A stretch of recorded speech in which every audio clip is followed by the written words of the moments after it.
या युतीमध्ये अशा पद्धतीनं कुठेही तुम्ही आम्हाला डिवचायचा प्रयत्न करू नका. माझं एवढंच म्हणणं आहे, तर आम्ही हतबल आहोत असं बिलकुल समजायचं कारण नाही. सातारा जिल्हा परिषद अध्यक्ष निवडणुकीच्या वादाचे पडसाद आता थेट मुंबईतील मंत्रालयात उमटताना दिसत आहेत. नगरपालिकेपासून ते विधानभवनापर्यंत या प्रकरणाची जोरदार चर्चा रंगली असून राजकीय वातावरण चांगलंच तापलंय.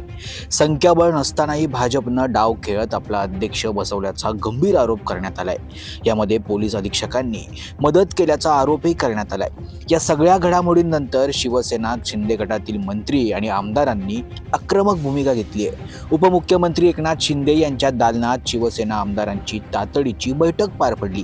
या बैठकीत आमदारांनी तीव्र नाराजी व्यक्त करत संतप्त प्रतिक्रिया दिल्यात. साताऱ्यातील गैरप्रकारांविरोधात कठोर कारवाईची मागणी करताना सत्ताधारी असूनही आम्हाला दुय्यम वागणूक दिली जात असल्याची भावना मंत्र्यांनी व्यक्त केली आहे. इतकंच नाही तर आवश्यक असल्यास राजीनामा देण्याची तयारी त्यांनी दर्शवली आहे. दरम्यान या प्रकरणावरून साताऱ्याचे पोलीस अधीक्षक तुषार दोशी यांना निलंबित करण्याचे आदेश देण्यात आल्याची माहिती समोर येते.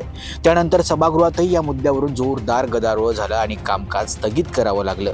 दरम्यान भाजपकडूनही या प्रकरणात आक्रमक भूमिका घेतली जाते. मुख्यमंत्री देवेंद्र फडणवीस यांच्या दालनात भाजप आमदार आणि मंत्र्यांची बैठक झाली आहे. सातारा निवडणुकीबाबत कोणतीही तडजोड केली जाणार नसल्याचा ठाम पवित्रा भाजपनं घेतलाय. एकीकडे शिवसेना आक्रमक तर दुसरीकडे भाजपही ठाम भूमिकेत. त्यामुळे साताऱ्याच्या या निवडणुकीचा वाद आणखी चिघळण्याची शक्यता व्यक्त केली जाते.